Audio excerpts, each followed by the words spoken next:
ప్రతిఘటన టీవీకి స్వాగతం. క్షణక్షణం మీకోసం. రేపటి నుంచి పదిర కొండాపూర్ ఇసుక రీచ్లు ప్రారంభించాలని జిల్లా కలెక్టర్ సందీప్ కుమార్ జూ సంబంధిత అధికారులను ఆదేశించారు.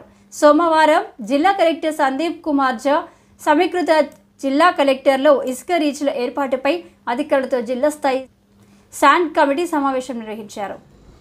ఈ సందర్భంగా జిల్లా కలెక్టర్ సందీప్ కుమార్ జూ మాట్లాడుతూ పదిర రీచ్ నుంచి ఇసుక రవాణా కోసం అవసరమైన అనుమతులు అందించాలని కలెక్టర్ తెలిపారు. జిల్లాలో మానేరు నది నూతనంగా గుర్తించిన 6 ఇసుక రీచ్ల ప్రస్తుత స్థితిగతులపై కలెక్టర్ చర్చించారు.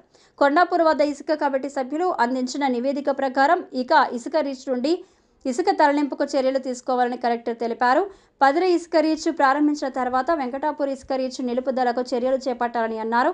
కొండాపూర్ పదిర ఇసుక రీచ్ల ప్రారంభించిన తర్వాత మరోసారి సమావేశం నిర్వహించాలని కలెక్టర్ తెలిపారు.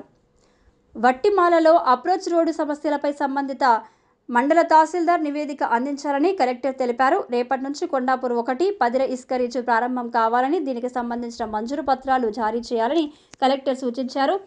సిరిసిల్ల జిల్లాలో నూతనంగా నిర్మించిన ప్రభుత్వ ప్రాజెక్టులు ఇందిరమ్మ ఇండ్ల, పెండింగ్ డబుల్ బెడ్రూమ్ ఇండ్ల నిర్మాణానికి ఎక్కడ ఇసుక కొరత రాకుండా అప్రమత్తంగా ఉండాలని తెలిపారు. ఈ సమావేశంలో అదనపు collector Kimya Nayak, Sircilla incharge RDO Radhabai, mining అధికారి క్రాంతి కుమార్, జిల్లా పంచాయతీ అధికారి షరీఫుద్దీన్, ప్రోగ్రాం అధికారి టీజీఎంటీసీ జైపాల్ రెడ్డి, నీటిపారుదల శాఖ అధికారి అమరేందర్ రెడ్డి, సిబ్బంది, సంబంధిత అధికారులు తదితరులు పాల్గొన్నారు.